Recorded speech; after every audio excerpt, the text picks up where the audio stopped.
அனைவருக்கும் வணக்கம். இந்த வீடியோல நம்ம பார்க்க போறது சந்திரன் ஆதிக்கம் நிறைந்த ஜாதகர்களுக்கு இறை சொல்லும் செய்தி அப்படிங்கிற ஒரு தலைப்புல தான் நம்ம பார்க்க போறோம். சந்திரன் ஆதிக்கம் நிறைந்த ஜாதகம் அப்படின்னா என்னன்னா, சந்திரன் ஆட்சி உச்சம் நீச்சம் ராகு கேது சனியோட நெருங்கி தொடர்பு கொள்றது, அதாவது சேர்க்கையில் இருக்கிறது.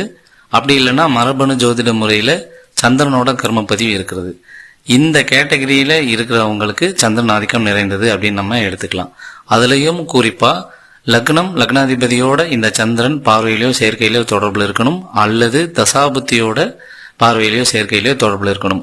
இப்படி ஆதிக்கம் நிறைந்த ஒரு கிரகமா இருந்து தசாபுத்தியோடயோ லக்னம் லக்னாதிபதி கூடயோ தொடர்புல இருந்ததுன்னா உங்க ஜாதகம் சந்திரன் ஆதிக்கம் நிறைந்த ஜாதகம்னு எடுத்துக்கலாம். பொதுவா சந்திரன் அப்படிங்கிற ஒரு காரகத்துவம், ஒரு ஐடியாலஜி எதனால படைக்கப்பட்டது, அதோட பர்பஸ் என்ன அப்படின்னா, சந்திரன் அப்படிங்கிறது எண்ணங்கள் ரீதியா, மனசு ரீதியா, உணர்ச்சிகள் ரீதியா ஒரு விஷயத்த அணுகிறதுக்காக இந்த மனிதனுக்கு படைக்கப்பட்ட ஒரு விஷயம்தான். அப்போ சந்திரன் வளர்த்தவங்க ஏதோ ஒரு வகையில உணர்ச்சி பூர்வமா தன்னை வெளிப்படுத்திக்குவாங்க. ஏதோ ஒண்ணுக்காக அதீதமா உணர்ச்சி வசப்படுவாங்க, உணர்வுகளோட சிக்கிப்பாங்க. இந்த உணர்ச்சிகள் அப்படிங்கிறது கவலை, சந்தோஷம், மகிழ்ச்சி, துக்கம், வருத்தம், கோபம், அகங்காரம், ஈகோ, ஆனந்தம், பேரானந்தம், காதல், காமம், இப்படி எல்லா விதமான உணர்ச்சிகளையும் தான் சேர்த்து சொல்றேன். இப்படி உங்க சூழல்ல நீங்க பாக்குற விஷயங்களோட இதுல ஏதோ ஒரு உணர்ச்சியோட அதீதமா ஈடுபட ஆரம்பிப்பீங்க. அது சூழல்ல நடக்கிற நிகழ்வுகளை பொறுத்தது. இப்போ ஒரு காலேஜ்ல படிக்கிறீங்க, உங்களுக்கு சந்திரன் வளர்த்திருக்கு அப்படின்னா அந்த எமோஷன் ரீதியா காதல் அப்படிங்கிற உணர்வோட நீங்க வெளிப்படுவீங்க. இப்போ ஒரு பிசினஸ் மேனா இருக்கீங்க அப்படின்னா அந்த பிசினஸ் குரோத்துக்காக உணர்ச்சி பூர்வமா நீங்க வெளிப்படுவீங்க அப்படிங்கிறது அர்த்தம். இப்படி அவங்கவுங்க ப்ரொஃபஷன், சூழல், வயசு, உறவு நிலைகள், இப்படி பல விஷயங்களை பொறுத்து உங்க உணர்வு வெளிப்படும்.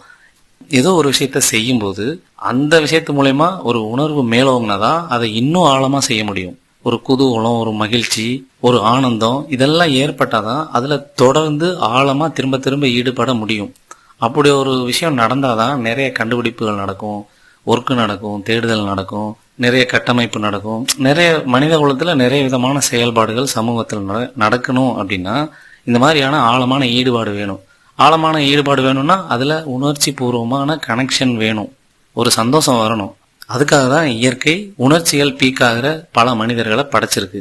இது ஒரு கோஇன்சிடென்ட் மாதிரி படைக்கப்பட்டிருக்கு. அப்போ சந்திரனாதிக்கம் நிறைந்தவர்கள் ஆழமா, தீவிரமா, சந்தோஷமா ஒரு விஷயத்த தேடி தேடி செய்யறதுக்காக பிறந்தவர்கள். அதுவும் அவங்களுக்கு ஒரு முக்கியமான டியூட்டி. அப்படி செயல்பட்டவங்க தான் ஒரு சிறந்த ஒரு கிராமம், சிறந்த ஒரு கம்பெனி, பிரச்சனை இல்லாத சுமூகமான, அன்பான, அக்கறையான ஒரு சிஸ்டத்தை உருவாக்குவாங்க.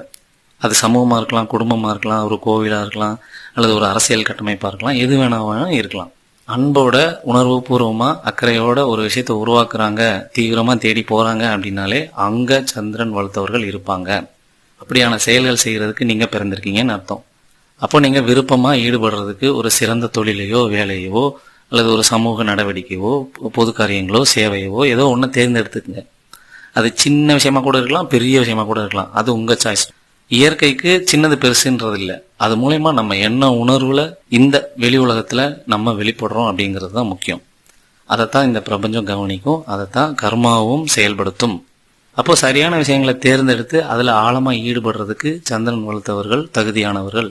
அப்படியான ஒரு விஷயத்த உங்க வாழ்க்கையில செய்யணும் அப்படிங்கிறது தான் என்னோட விருப்பம்.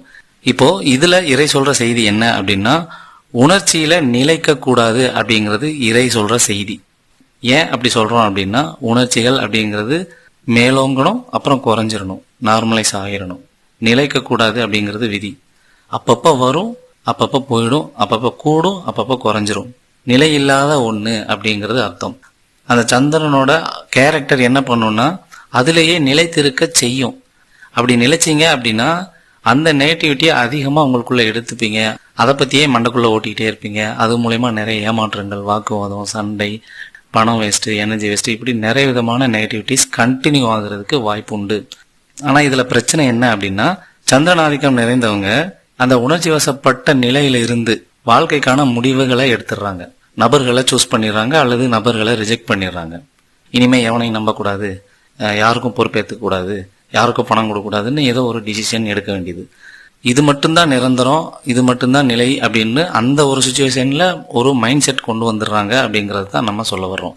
இந்த மாதிரி ஒவ்வொரு சூழ்நிலையில ஒவ்வொருத்தருக்கும் ஒவ்வொரு மாதிரியான டிசிஷன் மேக்கிங் வருது. குறிப்பா ரிலேஷன்ஷிப்பில் கோச்சிக்கிறது, பேசாமல் இருக்கிறது, சண்டை போடுறது, பிரிஞ்சு போகிறது, கண்டுக்காமல் இருக்கிறது, ஒதுக்குறது, இந்த மாதிரி நிறைய ஆக்டிவிட்டிஸ் நடக்கிறதுக்கு சந்திரன் வலுத்தவங்க எமோஷன் பீக்கில் எடுக்கிற டிசிஷன்ஸ், நம்பிக்கை, எண்ணங்கள், செயல்கள், இதுதான் முக்கியமான காரணம். பாசிட்டிவான உணர்ச்சிகளாக இருந்தாலும் சரி, நெகட்டிவான உணர்ச்சிகளாக இருந்தாலும் சரி, எதில் ஒன்றில் இருந்தும் நீங்கள் எந்த ஒரு விஷயத்தையும் அணுகாதீங்க.